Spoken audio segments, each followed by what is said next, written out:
स्वागत है आप सभी का हमारे आज के सेशन में। तो आज हम यूपी पीसीएस प्रीलिम्स 2025 के लिए इन्वायरमेंट के सारे जो फैक्चुअल पॉइंट हैं वो कवर करेंगे। पिछले सेशन में जो हमने इन्वायरमेंट का किया था उसमें हमने इन्वायरमेंट के सभी जो कॉन्सेप्ट आ सकते हैं पेपर में उन्हें देखा था। तो स्टार्ट करते हैं। आज सबसे पहला है प्राथमिक प्रदूषक को लेकर। तो एग्जाम में कैसे आएगा, कौन से प्रदूषक प्राथमिक प्रदूषक होते हैं, कौन से प्रदूषक द्वितीयक प्रदूषक होते हैं। तो इन्हें याद करने का सबसे पहला बेस है कि होते क्या हैं। तो जैसे हम सब्जी लेने जाते हैं तो एक होता है कच्ची सब्जी लेके आए डायरेक्ट जो मार्केट से। अब वो जो सब्जी है वो अभी पकी हुई नहीं है। तो सेम वही चीज़ क्या होती है, प्राथमिक प्रदूषक जो डायरेक्ट जैसे निकलते हैं जिस स्रोत से वैसे ही वायुमंडल में रहते हैं, तो इन्हें कहा जाता है प्राथमिक प्रदूषक। मतलब इनमें अभी चेंज नहीं हुआ। जैसे कुछ जलाते हैं तो क्या निकलता है, तेल वगैरह, इनसे कार्बन मोनोऑक्साइड, मतलब तेल का मतलब ईंधन वगैरह जब गाड़ी में जलता है, पेट्रोल डीजल, तो क्या निकलता है, कार्बन मोनोऑक्साइड। फिर कार्बन डाइऑक्साइड, तुम जानते ही हैं कोई भी चीज़ के दहन का स्रोत क्या है, प्राथमिक कार्बन डाइऑक्साइड। इसके बाद है सल्फ़र। अब सल्फ़र जब जलता है तो सल्फ़र, नाइट्रोजन के ऑक्साइड, ये सब निकलते हैं। इसके बाद PM 2.5, 10, ये क्या है, पर्टिकुलेट मैटर, मतलब जो धूल के कण हैं उनका आकार। तो PM 2.5 होता है, PM 10 होता है। इसके बाद मीथेन है। अब देखते हैं ना, खेतों से डायरेक्ट मीथेन निकलता है। तो यही तो हम पढ़ते हैं, जुगाली करने वाले जानवर हों, धान के खेत हों, इन सब से क्या निकलता है, मीथेन। तो वो मीथेन चेंज थोड़ी ना हो रहा है, डायरेक्ट वैसे ही निकल रहा है। तो अगर एग्जाम में पूछा जाए मीथेन प्राथमिक स्रोत है या द्वितीयक, तो क्या हो जाएगा, ये प्राथमिक स्रोत है। इसके बाद है लेड, जो सीसा। अब जब हम जलाते हैं पेट्रोल डीजल इन सबको, तो उससे भी क्या निकलता है, लेड, जो सीसा, जो दिमाग को सीधे तरीके से प्रभावित करता है। इसके बाद है क्लोरोफ्लोरोकार्बन्स। अब देखो इन्हें, तो सबसे पहला हमने क्या देखा, प्राथमिक प्रदूषक। प्राथमिक प्रदूषक कौन से, जो डायरेक्टली रूप से निकलते हैं, वायुमंडल में जाते हैं। अब द्वितीयक प्रदूषक, अब जब हमने देखा था प्राथमिक, वो एक सब्जी की तरह थे, जो कच्ची सब्जी थी। अब सोचो उसका क्या करें, हम उसे पका दें और एक क्या करें, सब्जी की कोई डिश बना दे, यही है द्वितीयक प्रदूषक। मतलब वायुमंडल में रासायनिक अभिक्रियाएं होती हैं, कई सारी गैसें मिलेंगी, ऐसे O+O+O, मतलब ऑक्सीजन, तो 3 हो जाएगा तो ओजोन बन जाएगा इसमें। अब ये रासायनिक अभिक्रिया से ही तो बना है। तो जैसे ओजोन हुआ, ऐसे ही पैन हुआ, पैरा ऑक्सी नाइट्रेट जो है। उसके बाद है स्मॉग हुआ, स्मॉग भी कई तरीके के ओजोन है।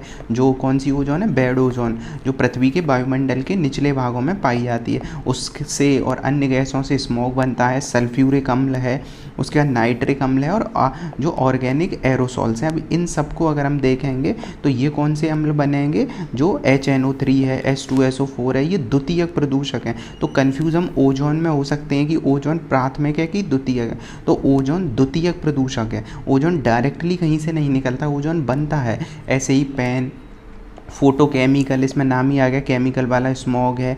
नाइट्रिक अम्ल है, HNO3, और सल्फ्यूरिक अम्ल, और ऑर्गेनिक एरोसॉल्स है। तो एरोसॉल वही एक तरीके का स्मॉग टाइप का ही होता है। तो ये देखे हमने द्वितीयक प्रदूषक। अब ओजोन को विघटन करने वाले कुछ स्रोत होते हैं, मतलब जिनसे ओजोन को नुकसान पहुंचता है। अब हम ये जानते हैं कि पृथ्वी का जो अर्थ है, अर्थ के चारों तरफ सबसे पहला मंडल कौन सा है, क्षोभ मंडल, जिसे ट्रोपोस्फियर कहते हैं। फिर कौन सा है, समताप मंडल, जिसे कहते हैं स्ट्रेटोस्फियर। तो क्षोभ मंडल के बाद समताप मंडल। अब समताप मंडल में एक लेयर है गैस की, उसका नाम क्या है, ओजोन। उसका नाम क्या है, ओजोन। अब ये वाली ओजोन गुड ओजोन कहलाती है। अगर पूछा जाए कौन सी गुड ओजोन है, अच्छी है। एक क्षोभ मंडल में ओजोन पाई जाती है, इसे कहते हैं बैड ओजोन, क्योंकि ये क्या करती है, पृथ्वी को गर्म करने का काम। जबकि ये गुड ओजोन क्या करती है, समताप मंडल वाली, ये पृथ्वी पे आने वाली जो UV रेज हैं, अल्ट्रावायलेट, उनसे पृथ्वी को बचाती है, जिससे कैंसर और कृषि इन सबको प्रभाव नहीं पड़ता है। पर होता क्या है कि वर्तमान में प्रदूषण फैल रहा है, इन सब के कारण ओजोन की जो लेयर है अच्छी वाली, वो ख़त्म हो रही है, ख़राब हो रही है। तो ऐसे कौन से स्रोत हैं जिनसे ओजोन की लेयर को प्रभावित किया जा रहा है। सबसे पहले क्लोरोफ्लोरोकार्बन्स। अब क्लोरोफ्लोरोकार्बन कहाँ से निकलती है गैस, ये जैसे रेफ्रिजरेटर, AC और एयरोसॉल हैं, इन सब से निकलता है क्लोरोफ्लोरोकार्बन, जो ओजोन को सीधे तरीके से प्रभावित करता है। इसके बाद है हेलोन्स। ये क्या है, फायर जो एक्सटिंग्विशर है। अब इसे ऐसे समझो, जैसे आग लगती है कहीं पे, तो अब नॉर्मल तो हम देखते हैं पानी डाला जाता है, पर सोचो बिजली में आग लगी है, मतलब बिजली का पूरा प्रोजेक्ट है कहीं पे और वहाँ पे लाइट का फ्लो चल रहा है। अब वहाँ पे पानी तो नहीं डाल सकते हैं, या कोई और ऑफिस तरीके का है जहाँ पानी नहीं डाल सकते, तो वहाँ पे हेलोन्स यूज़ करते हैं। तो ये भी क्या करता है, बाद में जाके ओजोन को नुकसान पहुँचाता है। इसके बाद है कार्बन टेट्राक्लोराइड CCY4। तो कार्बन टेट्राक्लोराइड है, ये क्लीनिंग सॉल्वेंट होता है। जैसे अब मशीन होती हैं, कुछ होता है तो उन्हें साफ़ किया जाता है कार्बन उनसे, तो कार्बन टेट्राक्लोराइड है। ऐसे ही है हाइड्रोक्लोरोफ्लोरो। अब जैसे ही क्लोरोफ्लोरो देखेगा, जहाँ पे अभी समझो सीधे ओजोन को प्रभावित कर रहा है, तो CFC हुआ करता था असल में सबसे पहले, फिर CFC को बंद कर दिया गया, उसके बाद HFC का यूज़ किया गया। बाद में पता चला कि HFC भी ज़्यादा प्रदूषित कर रहा है, पर CFC से कम प्रदूषण फैला रहा है, मतलब कौन सा, ओजोन के लिए। इसके बाद इसका यूज़ कहाँ करते हैं, कूलेंट्स में। इसके बाद है मिथाइल ब्रोमाइड। जैसे क्लोरोफ्लोरो है, वैसे ही ब्रोमो, ये दोनों भी क्या करते हैं, ओजोन को नुकसान पहुँचाते हैं। तो मिथाइल ब्रोमाइड ये कीटनाशक जो हम खेतों में डालते हैं, इन सब में यूज़ होता है और फ्यूमिगेशन में। मिथाइल क्लोरोफॉर्म, अब क्लोरो देखेगा ओजोन, वैसे ही आ जाएगा ओजोन के लिए। ये क्या है, सॉल्वेंट के रूप में यूज़ करते हैं, डीएसिंग सॉल्वेंट के रूप में मिलाने वगैरह के लिए। तो ये हमने देखे ओजोन को नुकसान पहुंचाने वाले कारक। अब बात करें जैव विविधता की, तो जैव विविधता 3 प्रकार की होती है। हमने पिछले सेशन में भी इसे समझा था, इसमें भी देखते हैं। एक है अल्फा, बीटा और गामा वाला। तो ये वैसे तो ग्रीक वर्ड है अल्फा बीटा ये सब, पर हम यहाँ क्यों पढ़ रहे हैं ना, अब वैज्ञानिकों ने क्या किया कि जैव विविधता को अगर जानना हो तो एक नोट्स बनाने होंगे, तो नोट्स को अच्छे से दिखाने के लिए हम 3 तरीके से जैव विविधता को बांटेंगे। एक अल्फा होगा, एक बीटा होगा, एक गामा होगा।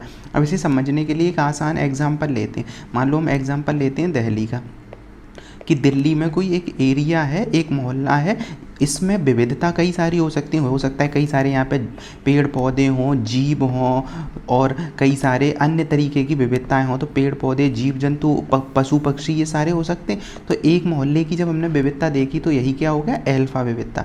तो क्या है इसमें, किसी विशेष स्थानीय समुदाय में पाई जाने वाली प्रजातियों की विविधता।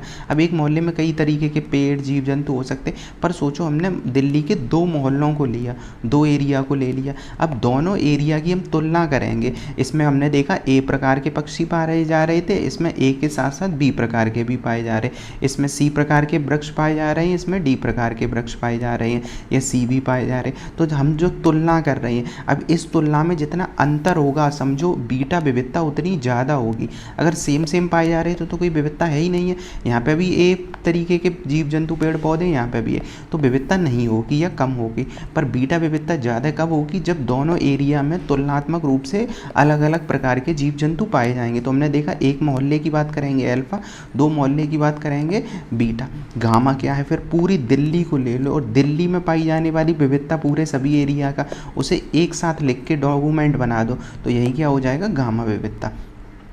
अब उसके बाद देखें, जो जैव विविधता होती है उसे संरक्षण करने के 2 प्रकार होते हैं। इसे भी हमने समझा था, एक इन सीटू होता है, एक एक्स सीटू होता है। इन सीटू का मतलब होता है कि किसी व्यक्ति को या जीव को उसी जगह पर संरक्षण कर दो। व्यक्ति से हमने क्या समझा था पिछले वाले सेशन में, कि सोचो कि एक व्यक्ति है, उसे सुधारने के 2 तरीके हैं। एक, उसे घर में नज़रबंद कर दो सुधारने का, दूसरा है जेल में डाल दो। तो एक्स सीटू एक तरीके से वही है, जब व्यक्ति को क्या है, मतलब पेड़ पौधे, जीव जंतु की अभी हम बात कर रहे हैं, तो यहाँ पे जो जीव हैं उन्हें कहाँ, जेल में डाल दिया था, मतलब जिन्हें हम कहते हैं आजकल जू, जो चिड़ियाघर वाले होते हैं। दूसरा है सुधार, सुधार का मतलब उसी घर में ही सुधार कर दो उन्हें, तो घर में सुधार को ही कहते हैं इन सीटू।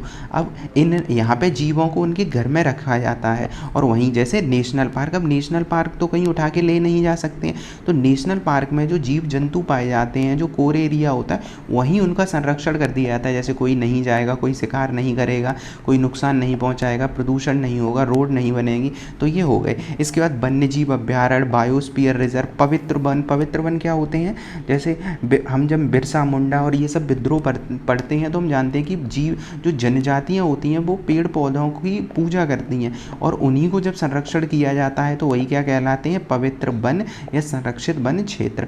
उसके बाद प्राकृतिक आवास जो होता है वहाँ पे संरक्षण कर दिया जाए, समुद्री क्षेत्र, पारंपरिक कृषि तंत्र, जैव विविधता, विरासत स्थल और मछली अभ्यारण्य, ये सब कौन से हो जाएंगे, इन सीटू। जबकि हम XC2 की बात करते हैं तो इसे समझना आसान है कि ऐसे समझो कहीं जेल में डाल दिया व्यक्ति को और वहाँ पे उनको संरक्षण कर दिया है। कैसे? जैसे मान लो हम देखते हैं कि कुछ पक्षी हैं, उनकी संख्या मान लो कम रह गई, ऐसे मान लो 10 रह गई। अब हमें पता है कि अगर हम उन्हें नेशनल पार्क में रखेंगे तो पहले 1000 हुआ करते थे, अब 10 रह गए हैं, तो कम हो रही है कि नहीं रह रही? तो हमें 10 भी शायद ना मिले 1-2 वर्षों के बाद, तो हम क्या करेंगे, उन्हें एक चिड़ियाघर में रखेंगे कहीं संरक्षित करके, और वहाँ उनका प्रजनन कराएंगे, उनकी वृद्धि करेंगे, उनकी हेल्थ का आकलन करेंगे, तो उससे वृद्धि बढ़ने की ज़्यादा संभावना होती है। तो यही होता है XC2 कहीं बाहर संरक्षित करेंगे। अब इसमें बाहर में केवल संरक्षण ही नहीं होता है, उनका DNA, जैसे अभी कुछ मतलब देखते हैं कि कई बार कहा जाता है कि पुराने जो जीव जंतु विलुप्त हो चुके हैं उन्हें भी अब दोबारा से लाया जा सकता है, जीवित किया जा सकता है। क्यों? क्योंकि हमारे पास उनका जीन है, DNA है। तो ऐसे ही है जैसे बीज बैंक है, मतलब सारे बीजों को यहाँ संरक्षित करके रख दिया जाए।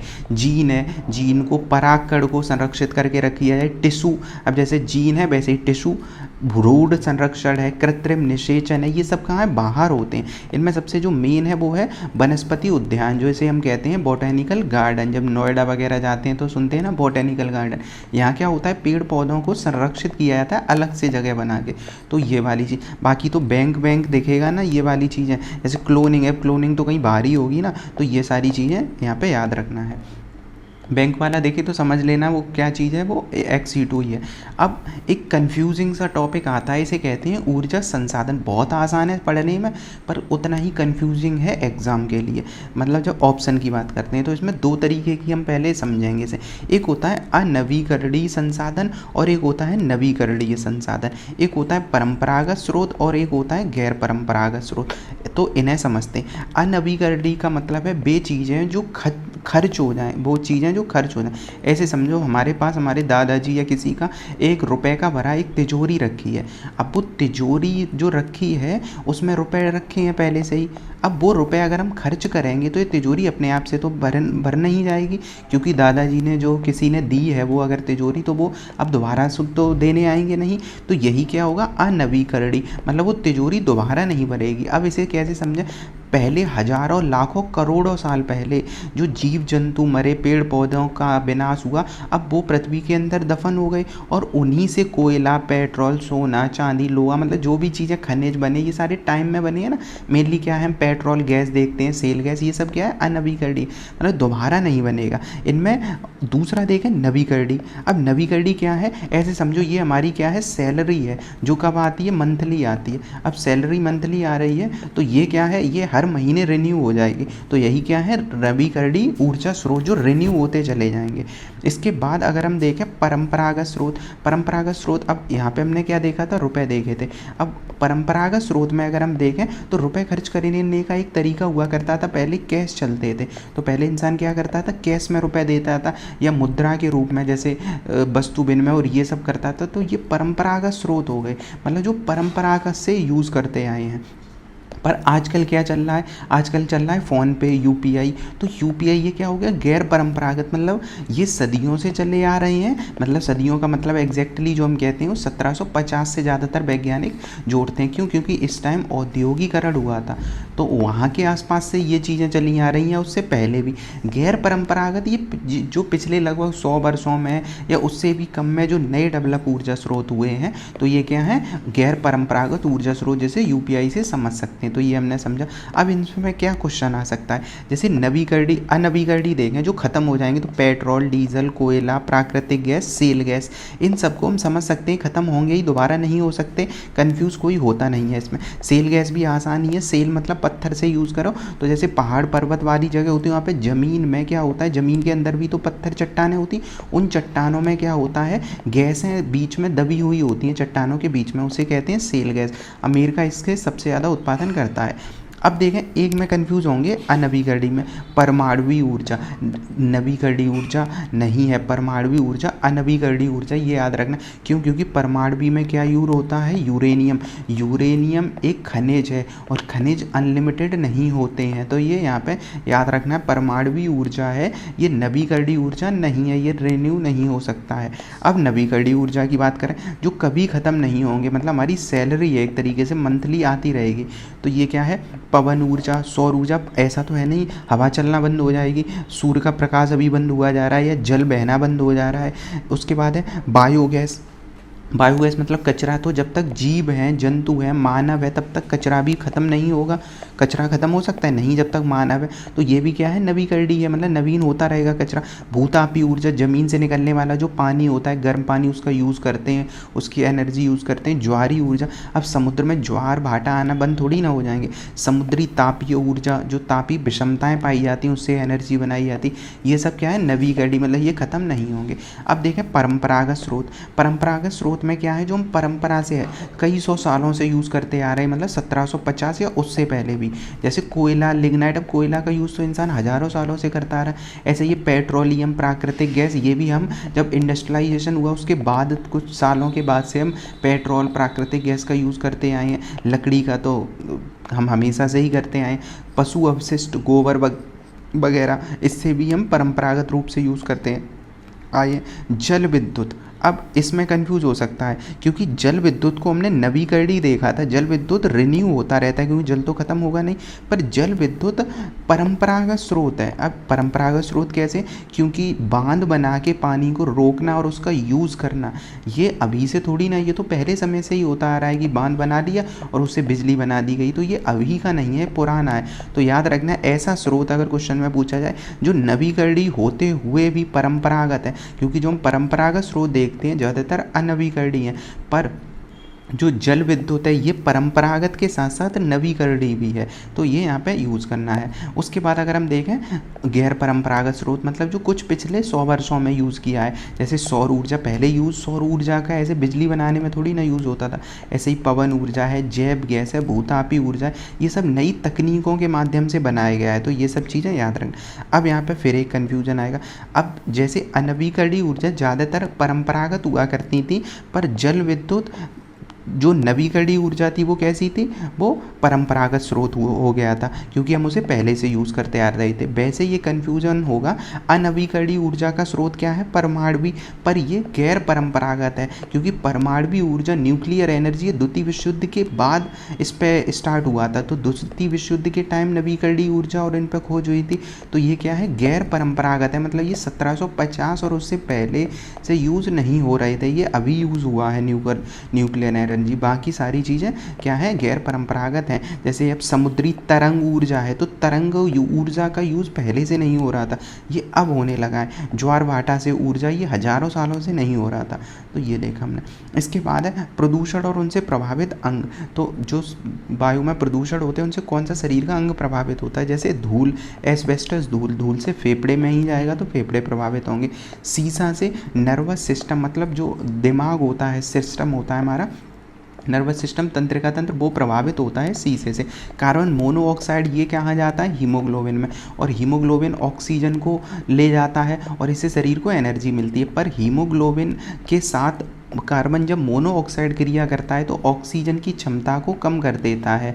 क्यों, क्योंकि कार्बन मोनोऑक्साइड हीमोग्लोबिन में आसानी से मिल जाता है। इससे क्या होता है, रक्त धाराओं में क्या होता है, समस्या आती है, मतलब एक तरीके से इंसान की जो होता है शरीर में ब्लड की समस्या आती है।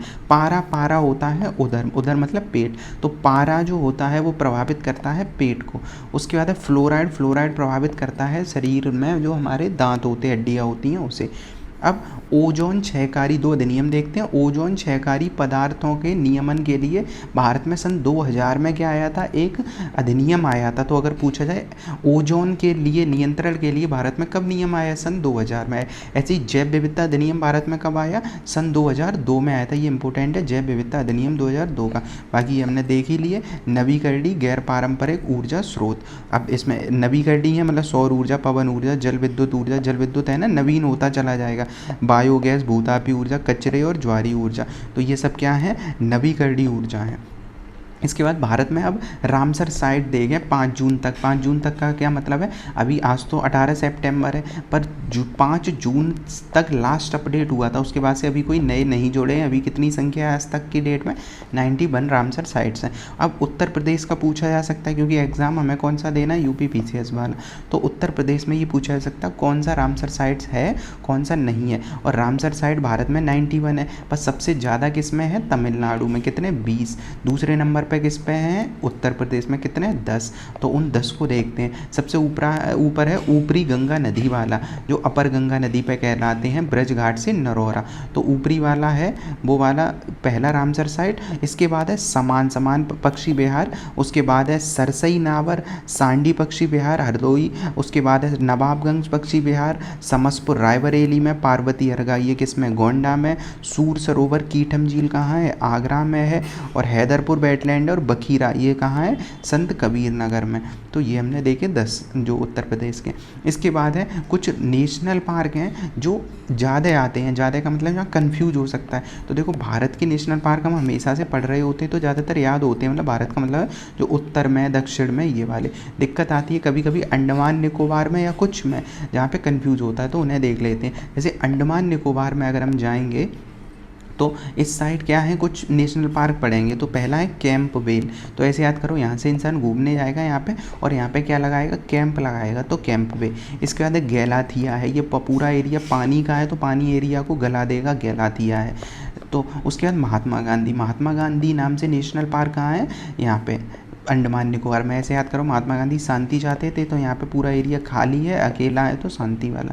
मध्य बटन, अब समुद्र में जो ये एरिया है अंडमान निकोबार का एरिया, ये बटन की तरह ही तो दिखेगा समुद्र में अगर ऊपर से देखा जाएगा तो बटन। ऐसे ही यहाँ पे सैंडल पीक है, देखो यहाँ पे बटन आ गया है, सैंडल आ गया, तो नाम इन्हें याद रख सकते। माउंट हैरियर गाड़ी होती है और झांसी की रानी का घोड़ा, तो ऐसे याद कर लो हैरियर गाड़ी और झांसी की रानी। यहाँ से कहाँ पे जाएंगे, अंडमान निकोबार में, तो ये याद रखने हैं।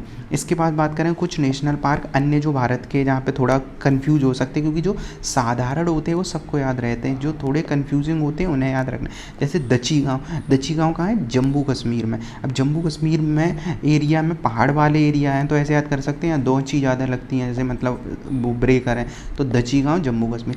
पिन वैली, अब ऐसे याद करो हिमाचल प्रदेश वाला एरिया है पिन वैली, यहाँ पे जो हिमाचल प्रदेश वाला एरिया है यहाँ पे पिन ड्रॉप सर्दी है, मतलब बहुत ज़्यादा सर्दी है, तो पिन कहाँ पे सर्दी है, हिमाचल प्रदेश। बांदीपुर कहाँ है, कर्नाटक वाले एरिया में, तो यहाँ पे नाटक ज़्यादा करोगे तो बांध लिया जाएगा, तो कर्नाटक बांदीपुर। बेतला कहाँ है, बेतला झारखंड में है, तो झारखंड बेतला के साथ इंपॉर्टेंट है, छत्तीसगढ़ में नहीं है, ये कहाँ है, इस वाले एरिया में, झारखंड वाले एरिया में बेतला है। पंबा दुम 16 नेशनल पार्क, जब भी 16 दिखता है केरल में आता है। 16 वनों की विशेषता क्या होती है कि पहाड़ के ऊंचे वाले हिस्सों में पाए जाते हैं, जैसे शीतोष्ण टाइप का, पर 16 कहते कहाँ हैं, केरल वाले एरिया। ऐसे ही इराविकुलम नेशनल पार्क, इराविकुलम पंबादुम 16 ये कहाँ है, केरल में दोनों पाए जाते हैं। तो इराविकुलम और अब इराविकुलम तमिलनाडु में नहीं लगाना है, इंपॉर्टेंट ये है, इराविकुलम है केरल में लगाना है और पंबादुम 16 केरल में है।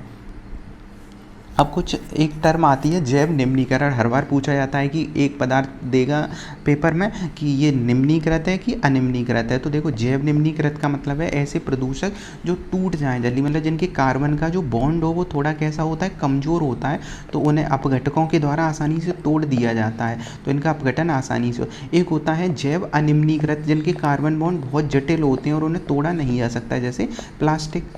तो प्लास्टिक को तोड़ा जा सकता है, मतलब अपघटन आसानी से जीव कर लेते नहीं, तो यही चीज़ याद रखनी है। तो जैव निम्नीकृत का मतलब वो आसानी से टूट जाए। तो इनमें क्या होगा, जैसे घरेलू अपशिष्ट है, कूड़ा जल्दी सड़ जाता है, मल मूत्र सीवेज, कृषि अपशिष्ट, कागज, लकड़ी, ये जल्दी खराब हो जाते हैं, गोबर वगैरह, और ये पृथ्वी के जो कार्बन है चक्र उसमें आसानी से मिल जाते, तो कोई दिक्कत ही नहीं होती है। अब बात करें 17 SDG गोल। अब पिछले 3-4 वर्षों का अगर पेपर देखोगे तो ऐसा कोई वर्ष नहीं है जहाँ SDG गोल ना आए हों, और स्पेशली एक वर्ष तो 2 पेपर में 2 क्वेश्चन पूछ लिए थे SDG गोल के।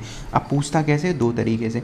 सबसे पहला बेसिक पूछ लेगा SDG गोल हैं क्या, दूसरा SDG गोल कब तक प्राप्त करनी है, तीसरा SDG गोल का जो मेन आएगा वो नंबर पूछेगा कि 11, 12, 13 को मैच द फॉलोइंग के हिसाब से लगाओ, तो ये वाली चीज़। तो सबसे पहले हम थीम इसका समझते हैं क्या। सन 2012 में SDG के लिए एक विचार आया था, सतत विकास लक्ष्य, मतलब हमें विकास को भावी पीढ़ी के लिए सुरक्षित करते हुए आगे बढ़ना है। 2015 में क्या हुआ था, पेरिस समझौता हुआ था 2015 में, यहाँ से इंपॉर्टेंट है, 2015 में पेरिस समझौता हुआ और यहाँ पे 17 SDG गोल को अपनाया गया था। कितने, 17 लक्ष्य लक्ष्य हैं ये, और ये लक्ष्य हमें कब तक प्राप्त करने हैं? अगले 15 वर्षों में। तो 2015 से 15 वर्ष कब होंगे? 2030।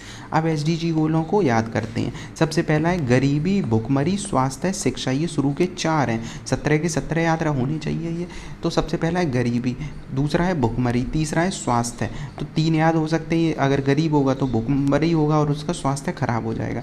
गुणवत्तापूर्ण शिक्षा, और शिक्षा अगर होगी तो लैंगिक समानता व्यक्ति में आ जाएगी, मतलब समाज में लैंगिक समानता मतलब महिला और पुरुष के बीच समानता आ जाएगी। तो शिक्षा होगी तो समानता। इसके बाद है छठा स्वच्छ जल, और 7वां है सस्ती और स्वच्छ ऊर्जा। ऊर्जा ऐसा नहीं है कि बिजली आ रही है 24 घंटे पर बिजली अगर यूज़ करोगे तो 50 रुपये यूनिट है, ऐसा भी नहीं होना चाहिए। बिजली सस्ती हो और स्वच्छ हो, जैसे सौर ऊर्जा, पवन ऊर्जा, तो सस्ती और स्वच्छ ऊर्जा। इसके बाद है लक्ष्य 8वां क्या है? अच्छा कार्य और आर्थिक विकास। अच्छा कार्य और आर्थिक विकास यहाँ पे होना चाहिए। अब अच्छा कार्य कहाँ पे होगा? उद्योगों में। तो 9वां लक्ष्य इंडस्ट्री, बुनियादी ढांचा। 10वां असमानता की कमी है। 5वें में लैंगिक समानता है, मतलब महिला पुरुष के बीच। 10वां है असमानता में कमी। असमानता हो सकती है 2 देशों के बीच में, जैसे मान लो बांग्लादेश है और बांग्लादेश और भारत के बीच में इंडिया में, तो असमानता की कमी, ये 10वां लक्ष्य। 11वां टिकाऊ शहर है। शहर कैसे होने चाहिए? टिकाऊ शहर है होने चाहिए जो पर्यावरण के अनुकूल हों। 12वां होना चाहिए जिम्मेदार पूर्व उपभोग करें, मतलब उपभोग ऐसा करें जो स्वास्थ्य पे ज़्यादा खराब ना पहुंचाए। उसके बाद 13वां सबसे इंपॉर्टेंट होता है, 13, 14, 15 जो पेपर में कंफ्यूज होगा वो इसी में होगा। 13वां जलवायु परिवर्तन है सबसे इंपॉर्टेंट। 14 जल के नीचे जीवन का संरक्षण करना है, मतलब समुद्र का एरिया है तो समुद्र के एरिया में मछली है, खनिज, मतलब ये सारी चीज़ें। तो ऐसा नहीं है समुद्र के नीचे अगर खनिज तेल निकाल रहे हो तो वहाँ के पर्यावरण को नुकसान पहुँचा, तो नहीं। तो जल के नीचे के जीवन का संरक्षण। 15 में क्या है? भूमि पर संरक्षण, भूमि पे जो पेड़ पौधे जीव जंतु हैं उनका संरक्षण। 16 है शांति और न्याय, मजबूत संस्थाएं जैसे यूनाइटेड नेशंस, IUCN, इन सब संस्थाओं को मजबूत करना है, शांति से काम करना है। और 17 है सभी देश मिलकर साझेदारी रूप से काम करेंगे, जैसे विकसित देश अल्प विकसित देशों को मदद करेंगे तो साझेदारी से करेंगे।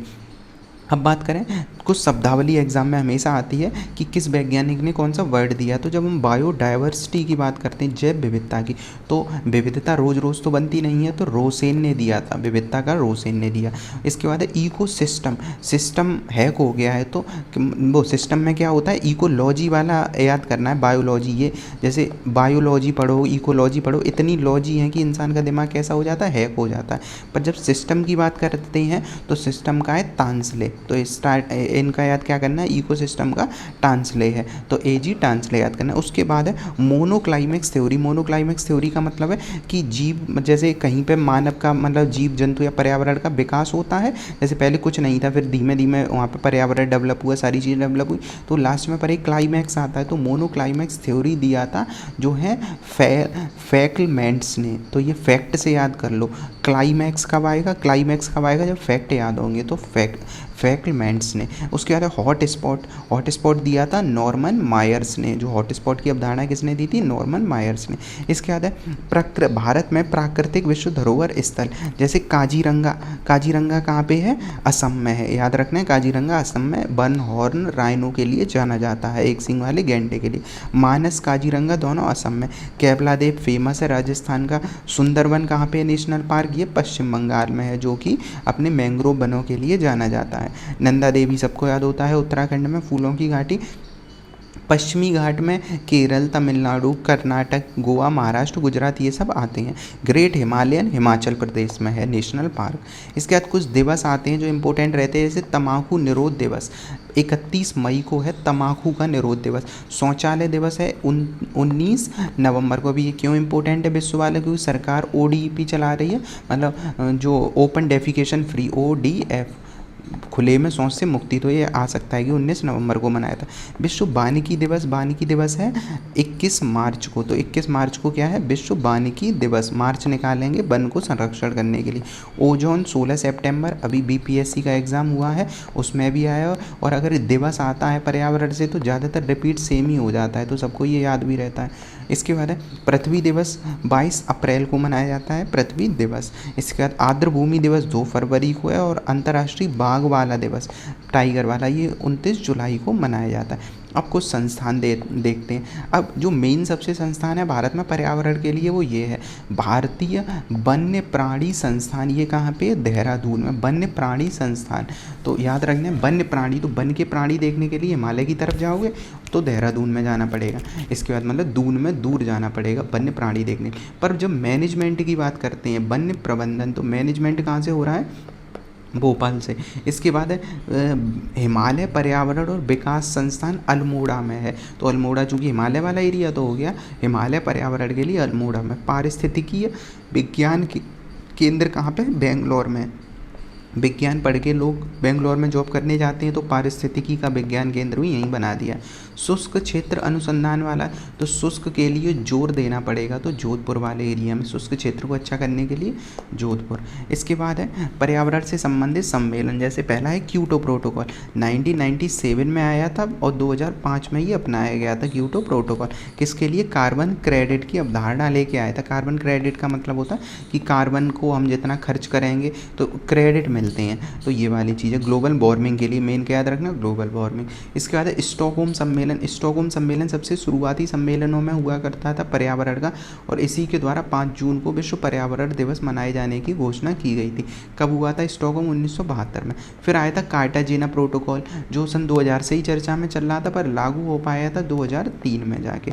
नगोया प्रोटोकॉल, नगोया शहर है जो आइची नगोया शहर, ये कहाँ पे है? नगोया जापान में। तो नगोया प्रोटोकॉल आया था 2010 में, जिसमें 20 लक्ष्य दिए गए थे जिन्हें आइची लक्ष्य भी कहते हैं। तो 20 आइची लक्ष्य, ये पूछा जा सकता है कितने आइची लक्ष्य हैं, तो 20 कब दिए गए? 2010 में। कहाँ पे? नगोया में।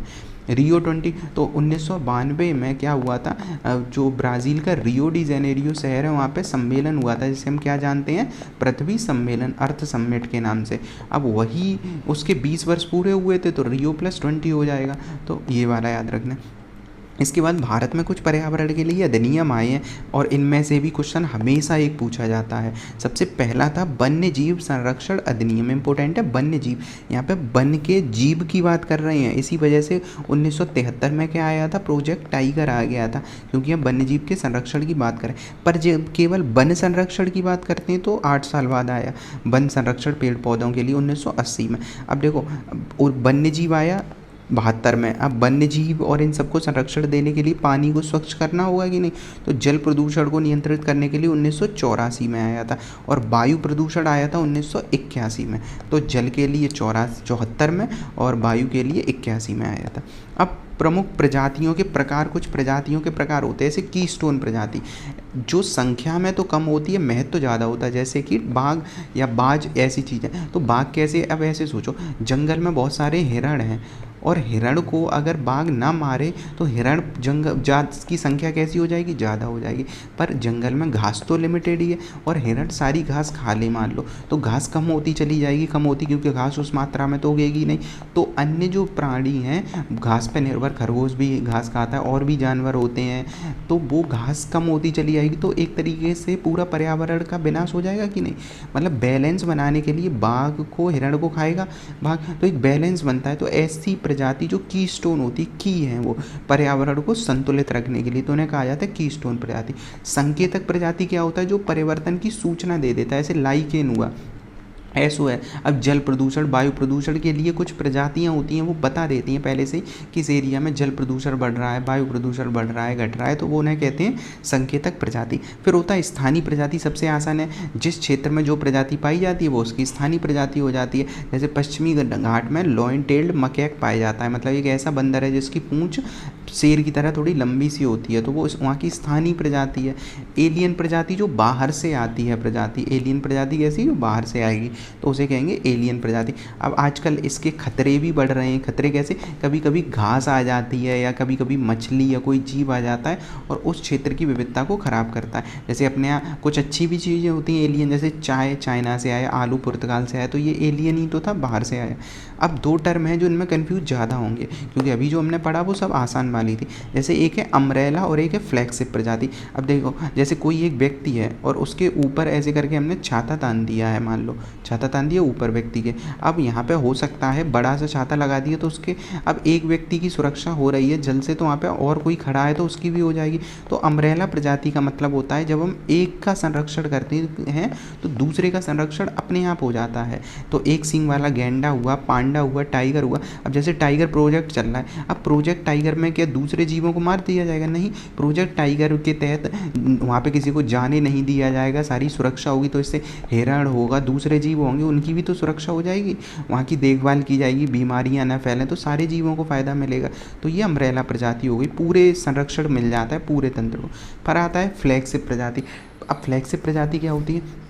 जैसे आता है ना फ्लैगशिप फॉन और फ्लैगशिप, ये सारी चीज़ें चलता है। तो फ्लैगशिप प्रजाति वो हो जाती है जिसके नाम से उस क्षेत्र की पहचान होती है।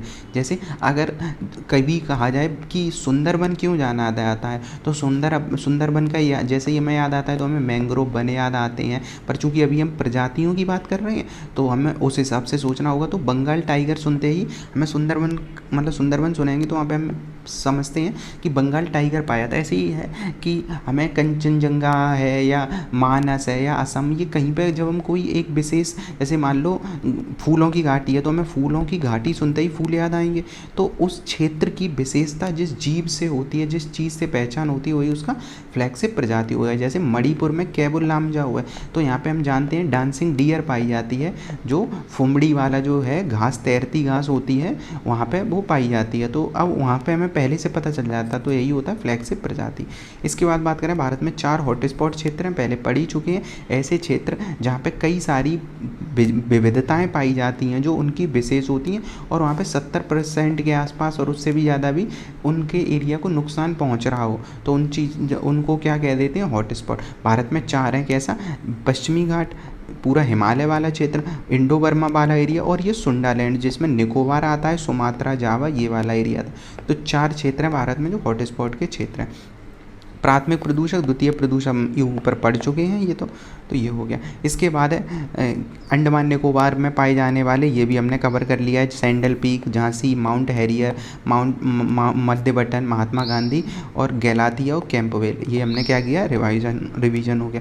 उसके बाद हमने पढ़ा था 2 इनमें कन्फ्यूजन है, जो पंबादुम 16 कहाँ है? केरल में हो सकता है, और इराविकुलम ये कहाँ है? केरल में था। तो ये तो सेम रिपीट हो गया।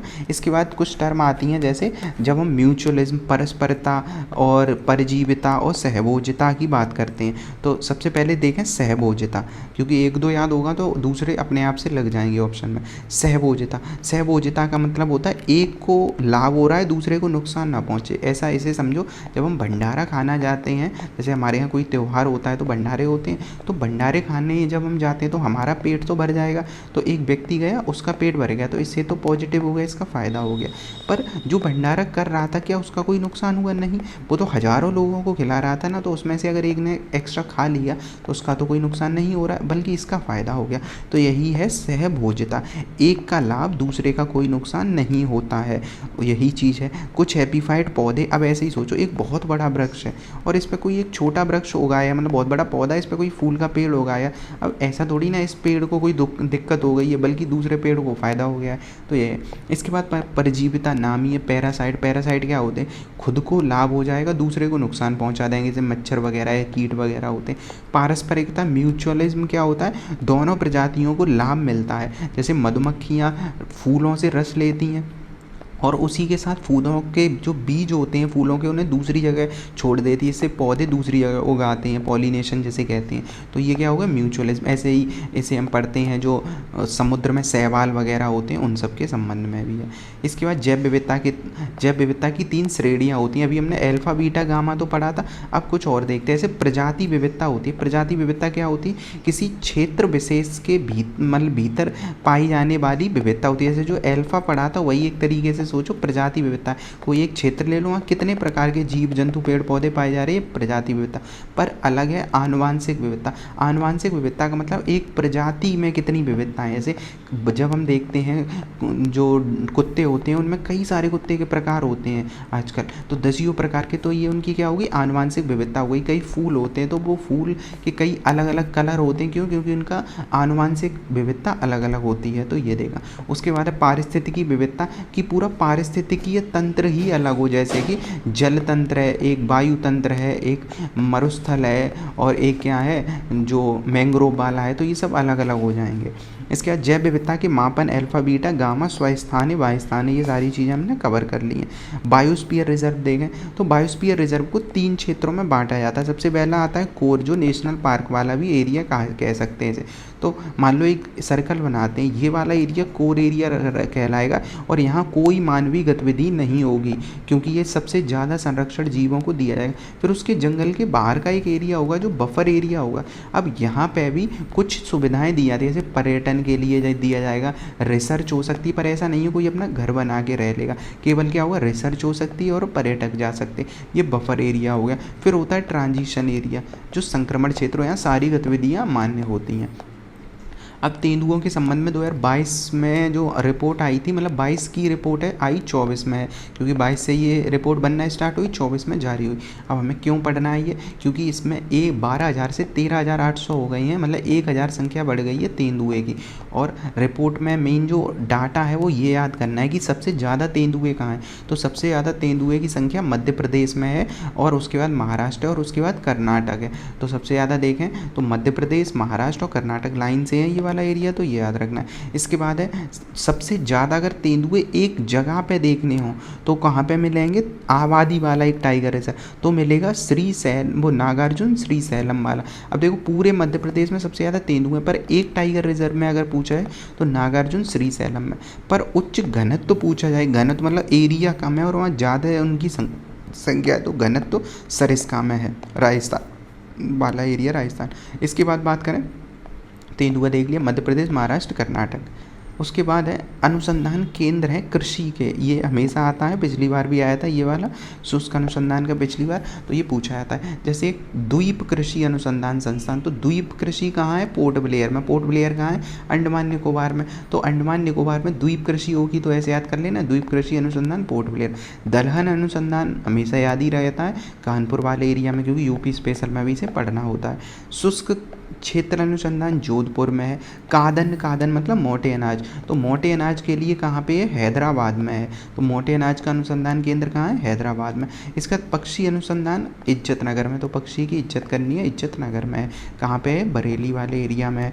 रोपड़ फसल है कासरगोड कहाँ है, केरला में, तो केरला में है कासरगोड, यहाँ पे रोपड़ फसल अनुसंधान है।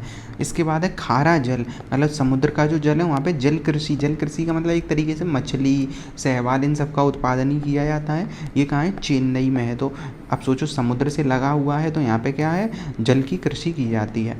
बकरी अनुसंधान मखदूम कहाँ है, मथुरा वाले एरिया में, तो बकरी अनुसंधान है यहाँ पे है।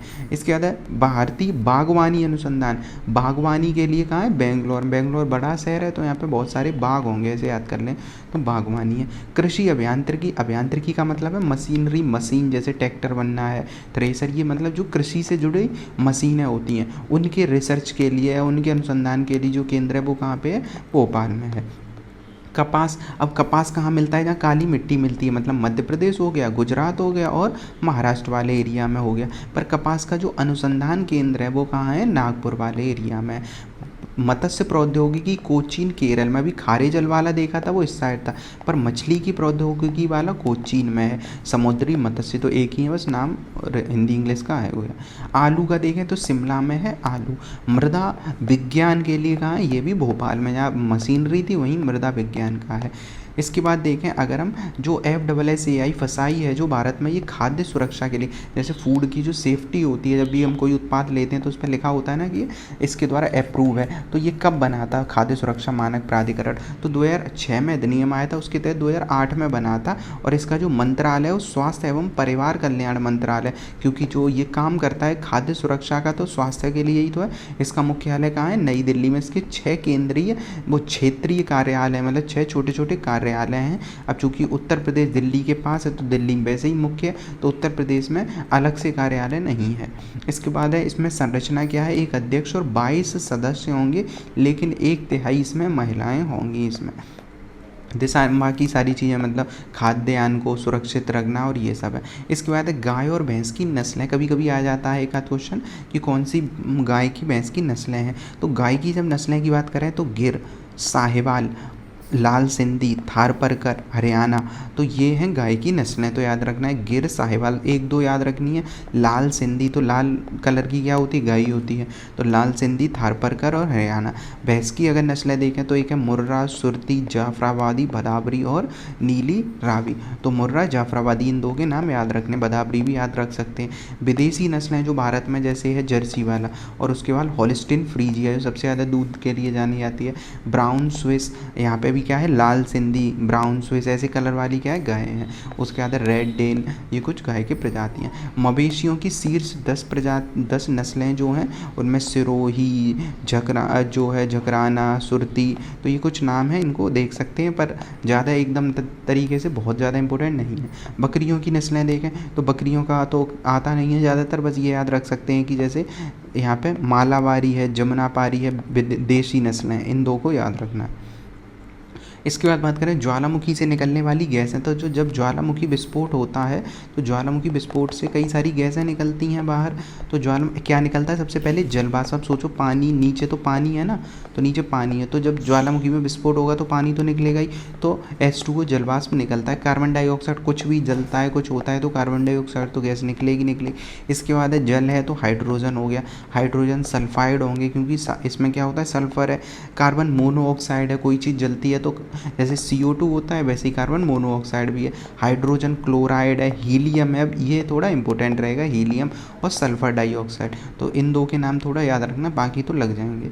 इसके बाद है आगामी जो भारत ने अपने लक्ष्य घोषित किए हैं वो क्या क्या लक्ष्य हैं? भारत का लक्ष्य है ना, इंडिया विकसित एट हम पढ़ते हैं ना 47, भारत क्या है? विकसित एट 47 का लक्ष्य है, मतलब 2047 तक क्यों हमारे क्या हो जाएंगे? 100 वर्ष पूरे हो जाएंगे आज़ादी के, तो तब तक हमें विकसित बनना ही ये लक्ष्य है। इसके बाद है हाइड्रोफ्लोरो, जो HFC का यूज़ हमने देखा था, हाइड्रोफ्लोरो वाला HFC का यूज़ ये 80% से कम है, मतलब 80% तक कम करना है 2047 तक। तो इम्पोर्टेंट है कि 2047 तक हमें हाइड्रोफ्लोरोकार्बन का उत्पादन 80% कम करना है। भारत को ऊर्जा जो है आत्मनिर्भर बनना है ऊर्जा में, 2047 तक ऊर्जा में हम आत्मनिर्भर बनेंगे। भारत की परमाणु ऊर्जा क्षमता जो है उसे 1 लाख मेगावाट तक करना है, परमाणु ऊर्जा की बात करेंगे, 2047 तक है।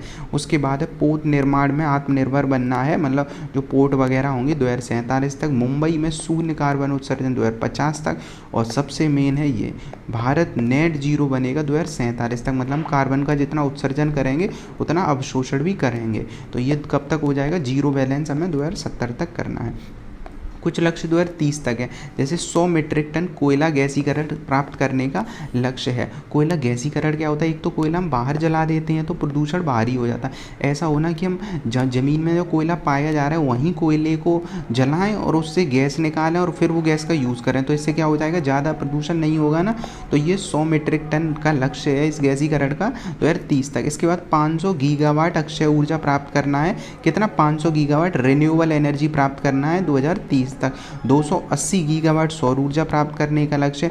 कुल कार्बन उत्सर्जन 1 टन करना है, अरब टन की कमी करनी है कुल कार्बन उत्सर्जन में। उसके बाद कुल वाहन में 30% ई वाहन यूज करने हैं। इसके बाद भारत से पूर्ण रूप से मलेरिया उन्मूलन करना है, कब तक? 2030 तक। HIV एड्स को ख़त्म करने का लक्ष्य और नेट जीरो कार्बन एमिशन या ग्रीन रेलवे बनाने का लक्ष्य। ग्रीन रेलवे का है ये, वैसे तो 2070 तक है, रेलवे रेलवे के लिए लक्ष्य रखे गए हैं अभी से। इसके बाद है मृदा अपरदन की प्रक्रिया। तो देखो ये पिछले वर्ष भी क्वेश्चन आया था सेम, उसमें क्रम से लगाना था ये। तो सबसे पहला होता है जो है आसफाल अपरदन, जो स्प्लैश एरोजन कहते हैं। स्प्लैश में क्या है, वर्षा की बूंदों द्वारा अपरदन होगा। अब कोई मिट्टी वगैरह है कहीं पे, यहाँ पे वर्षा की बूंदें गिरी तो उससे छोटा मोटा अपरदन होगा, यही स्प्लैश अपरदन कहलाता है। उसके बाद परत अपरदन, जब मिट्टी जल के साथ बहने लगे, मिट्टी थोड़ी थोड़ी जने, इसमें क्या है केवल बूंद ही पानी बह रही है, कोई मिट्टी नहीं, परत में थोड़ी सी मिट्टी बहने लगे। फिर रेल अपरदन होता है, जब मिट्टी में छोटी और कम गहरी नालियाँ बन जाती हैं। रेल है जब जैसे देखते हैं ना, पानी जब बहता है तो पानी के साथ छोटी छोटी नालियाँ सी बन जाती हैं, रेल अपरदन हो गया। अब रेल का बड़ा रूप कर दो, बड़ी नालियाँ बन जाती हैं, तो ये क्या है, पानी बहुत बड़े क्षेत्र में बहने लगे मिट्टी के साथ, तो ये अवनालिका अपरदन। उसके बाद सबसे बड़ा होता है स्ट्रीम। स्ट्रीम तो हम समुद्र में पढ़ते हैं ना, तो स्ट्रीम चैनल एरोजन, धारा चैनल, ये क्या होता है, एक मोटी और बड़ी धारा सबसे प्रभावित होती है, तो उसे कहते हैं स्ट्रीम वाला है।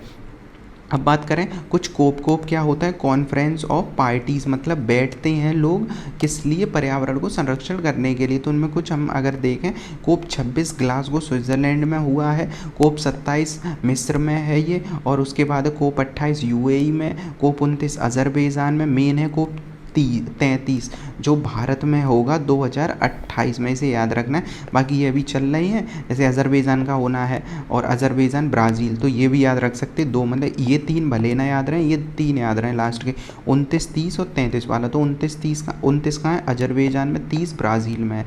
उसके बाद ये अभी चल रही है ना चूँकि, तो इस वजह से।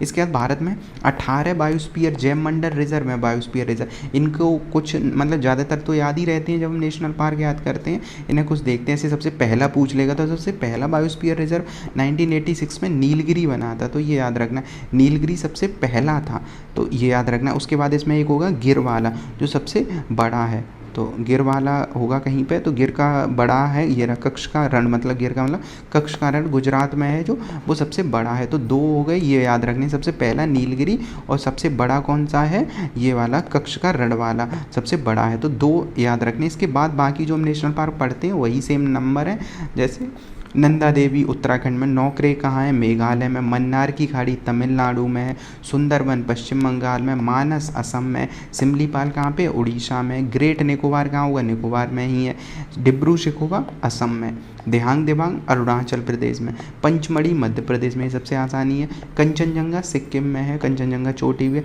अगस्त मलाई केरल तमिलनाडु के बीच में स्थित है, अचानक मारा अमरकंटक मध्य प्रदेश और छत्तीसगढ़ में है। उसके बाद है कोल्ड डेजर्ट कहाँ देखा था अभी हमने, हिमाचल प्रदेश में, शेषाचलम आंध्र प्रदेश में, इंपॉर्टेंट रहेगा शेषाचलम आंध्र प्रदेश में, पन्ना मध्य प्रदेश में, तो ये हमने देखे 18। इसके बाद महत्वपूर्ण नेशनल पार्क जो हैं कुछ, जैसे बांधवगढ़ मध्य प्रदेश में, शिवपुरी नेशनल पार्क, शिवपुरी कहाँ पे है, मध्य प्रदेश में, जैसे शिव की पूजा होती है मध्य प्रदेश में ज़्यादा, वैसे ही शिवपुरी मध्य प्रदेश में है। उसके बाद भगवान महावीर गोवा में है, इम्पोर्टेंट है, तो महावीर जो थे वो कहाँ गए थे, तो गोवा में गए। उसके बाद है इंदिरा गांधी अभ्यारण्य कहाँ है, तमिलनाडु में, तो इंदिरा गांधी का याद रख लेना कहाँ है, तमिलनाडु में। इसके बाद है वेदांतगल पक्षी अभ्यारण्य कहाँ है, तमिलनाडु में, तो वेदांतगल कहाँ है, तमिलनाडु में, ये भी इम्पोर्टेंट रहेगा। इसके बाद रोहिला हिमाचल प्रदेश में है। उसके बाद जम्मू कश्मीर में किश्तवाड़ नेशनल पार्क है, जिम कॉर्बेट जानते ही हैं उत्तराखंड में, कान्हा मध्य प्रदेश में, मानस कहाँ पे, असम में, कंचनजंगा अभी ऊपर हमने देखा सिक्किम में, गिर कहाँ पे, गिर में शेर पाए जाते गुजरात वाले एरिया में, मृगवानी नेशनल पार्क तेलंगाना में है, हेमिस राष्ट्रीय उद्यान कहाँ पे है, लद्दाख में, इंपॉर्टेंट रहता है।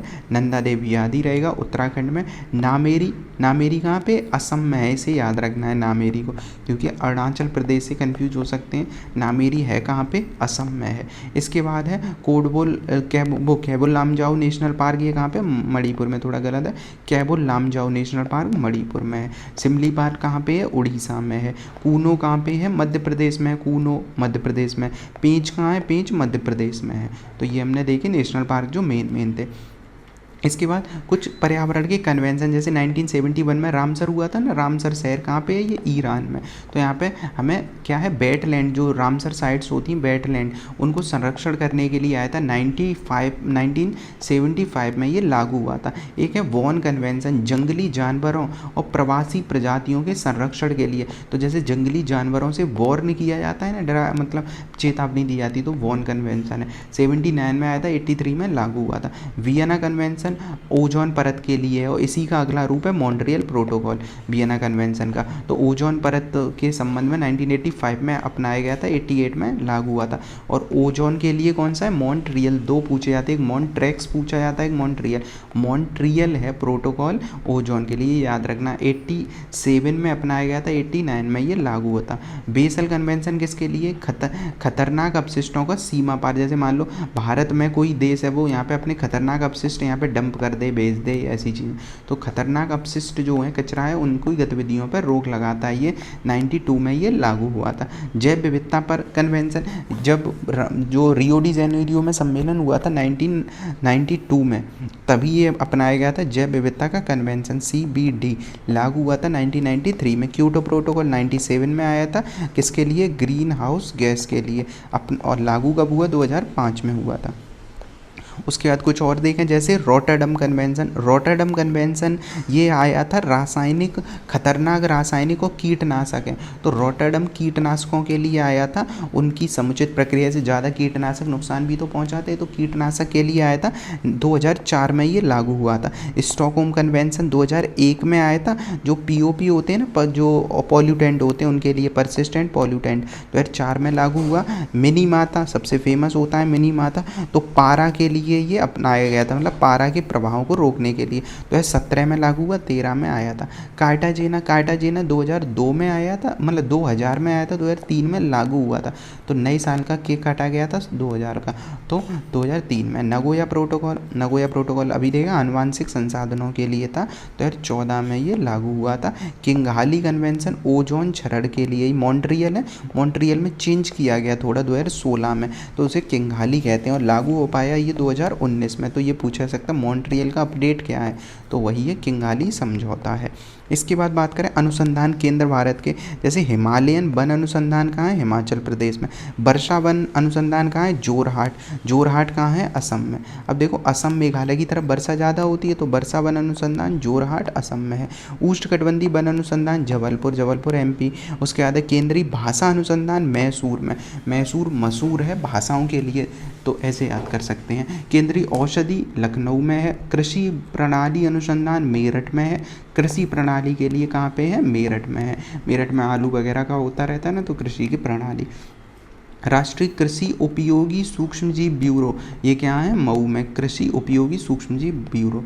इसके बाद है 1994 में क्या हुआ था, UNFCCC लागू हुआ, आया था जलवायु परिवर्तन के लिए, जो रियो में हुआ था, तभी UNFCCC आ गया था, पर लागू होते होते 94 आ गया था, जैसे 97 देशों ने पुष्टि की थी। है क्या ये, वही पर्यावरण से संबंध में संरक्षण है, तो ये देखा हमने। इसके बाद कोप ये चल ही रहे हैं, तो इनमें से एक दो याद रखने, जैसे कोप 15 याद रखना है पेरिस में, क्योंकि इसी में SDG और जो मेन चीज़ें थी वो इसी में अपनाई गई थी। ऐसे ही है 2007 का बाली, तो ये याद रख सकते हैं। 2002 का, क्योंकि दिल्ली में आया था, तो ये वाला है।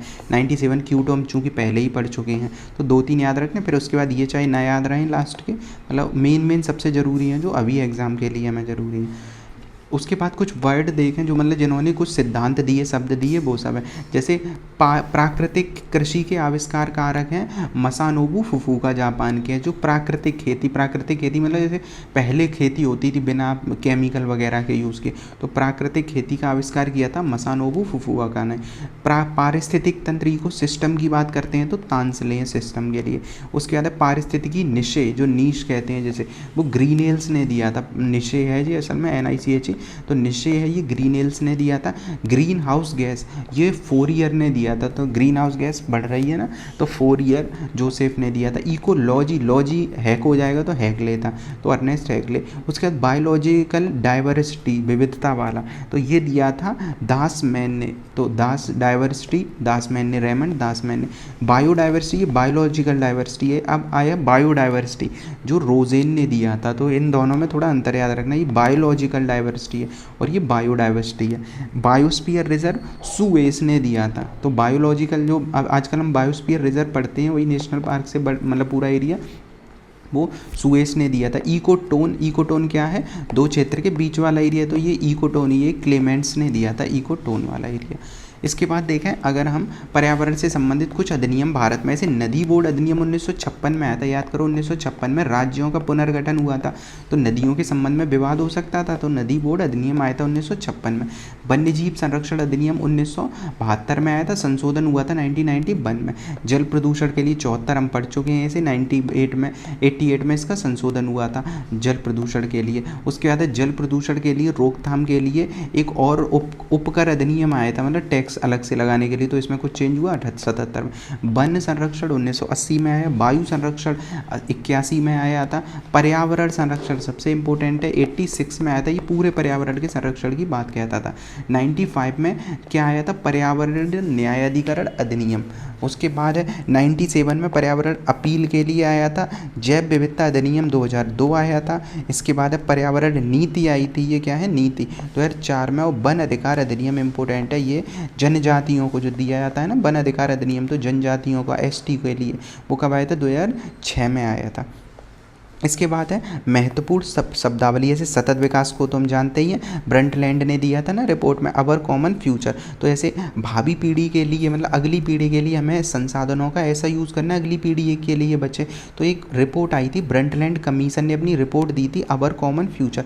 तो एग्जाम में ये आ चुका है कि सतत विकास के संबंध में कौन सी कमीशन बना था, तो 87 में ब्रंटलैंड कमीशन बना था, इन्होंने रिपोर्ट दी थी अवर कॉमन फ्यूचर। फिर इको मार्क जानते हैं, ये क्या है, जो पर्यावरण के अनुकूल उत्पाद होते हैं उन सब पे एक मार्क लगा होता है इको मार्क, तो ये 1991 से है। एग मार्क क्या होता है, जब कोई हम खाद्यान्न पदार्थ खरीदते हैं तो वो सही है कि नहीं है, तो उसे एग मार्क के मतलब का मानक मिला होता है। ग्रीन वॉश क्या होता है, झूठे दावे। जैसे हुआ क्या था, एक गाड़ी हुआ करती थी वॉल्क्सवैगन, 2014 के आसपास की स्टोरी है। वॉल्क्सवैगन सबने गाड़ी देखी, तो वॉल्क्सवैगन ने दावा किया कि हमारी जो कंपनी है जो गाड़ी बना रही है वो गाड़ी अन्य सभी कंपनियों से ज़्यादा मतलब ज़्यादा अच्छी है। क्यों, क्योंकि वो कार्बन का उत्सर्जन कम कर रही है।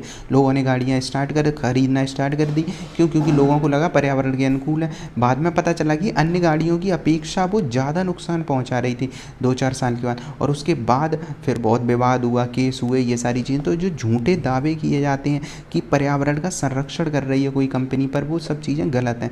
तो यही होता है ग्रीन वॉश। तो जैसे माइंड वॉश होता है वैसे ही ग्रीन वॉश कर देता है। हैबिटेट, जहाँ इंसान मतलब जीव रहता है, हैबिटेट है। अब कुछ शब्दावली है, जैसे लोटेक वाला पिछली वर्षों में पूछा गया है। लैंटिक आवास क्या होता है, पानी है वो स्थिर है। जैसे कहाँ हो सकता है स्थिर, तालाब, वेटलैंड, झील में पानी रुका हुआ होता है, इसे कहते हैं लैंटिक। लोटेक होता है बहता हुआ जल, बहता हुआ जल, तो ये नदी, झरना लोटेक वाला। निशय क्या होता है, जहाँ जीव अपनी भूमिका निभाता है पारिस्थितिक तंत्र में, एक तरीके से उसका ऑफिस समझ लो, जहाँ वो कार्यात्मक भूमिका निभाता है, वही क्या कहता है, निशय कहलाता है। ग्रीनेल्स ने इस अवधारणा को दिया था।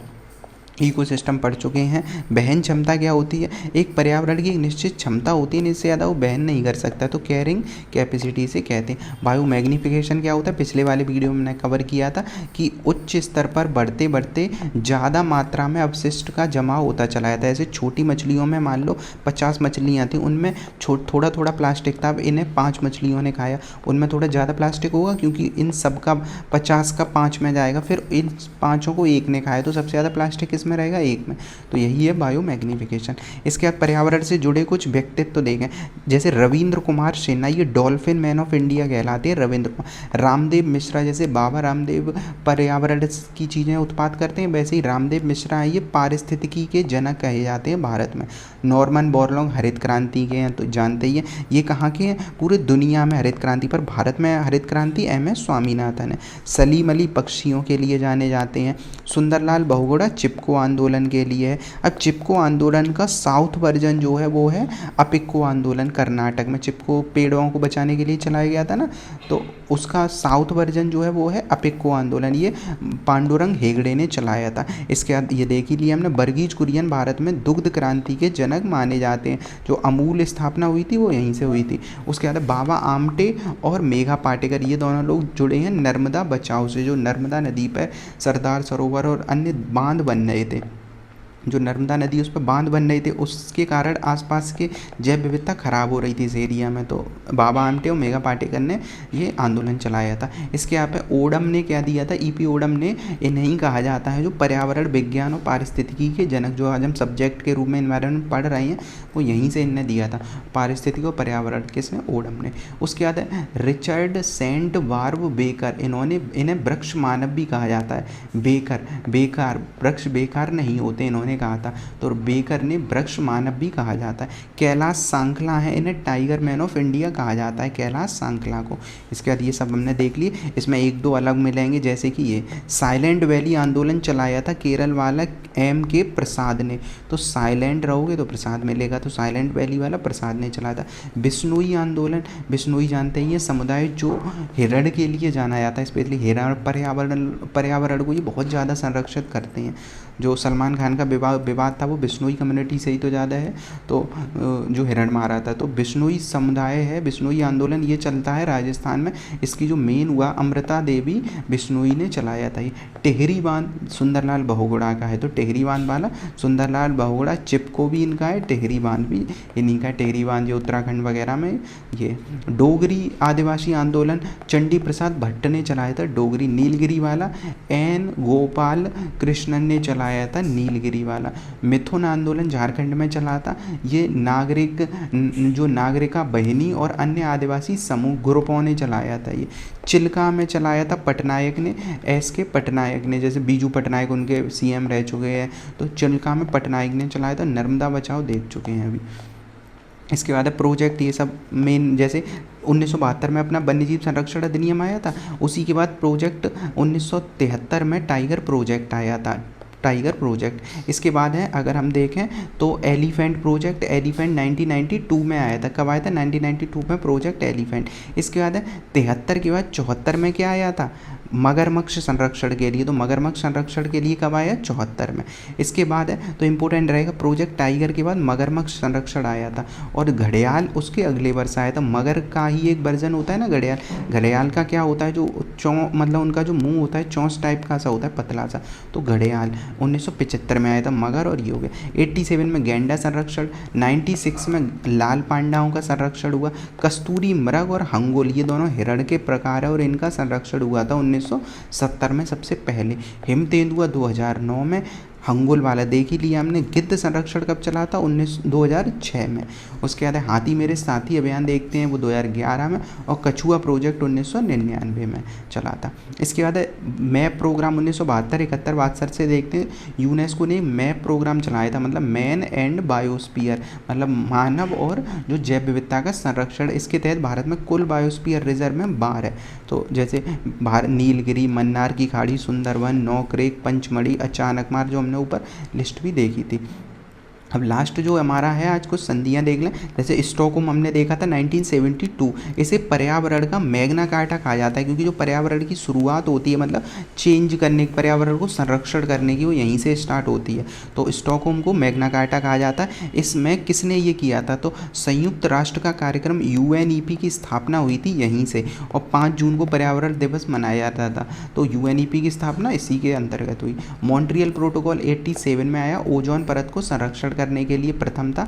16 सितंबर को इसका ओजोन दिवस के रूप में मनाया जाता है। फिर बात करें रियो सम्मेलन की। रियो सम्मेलन ब्राज़ील में हुआ था 1992 में, जो सतत विकास हेतु एजेंडा 21 स्वीकार किया गया था। तो ये आ चुका है एग्जाम में। जो एजेंडा 21 है सतत विकास के लिए, वो कब किस सम्मेलन में अपनाया गया था, तो वो रियो सम्मेलन में अपनाया गया था। और यहीं से स्टार्ट होता है UNFCCC की स्थापना होती है अगर पूछा जाए। क्योटो प्रोटोकॉल पृथ्वी+5, पृथ्वी प्लस कैसे, 92 वाला पृथ्वी सम्मेलन था। 5 वर्ष बाद क्योटो प्रोटोकॉल आया था 1997 में। इसमें ग्रीन हाउस गैस के उत्सर्जन में कटौती करने को मेन लक्ष्य रखा गया था। तो ये हमने 2 पार्ट में हमने देखा। इन्वायरमेंट पहले में हमने क्या देखा, कॉन्सेप्ट देखे। आज के वीडियो में हमने फैक्ट देखे। तो इन्वायरमेंट के ज़्यादातर क्वेश्चन में जो हैं वो यहाँ से क्या है, कवर हो ही जाएंगे PCS का, अगर इन्हें अच्छे तरीके से कवर कर लिया जाए। जो PDF है इसकी, वो डिस्क्रिप्शन में जो टेलीग्राम चैनल है उस पर वो मिल जाएगी PDF इसकी।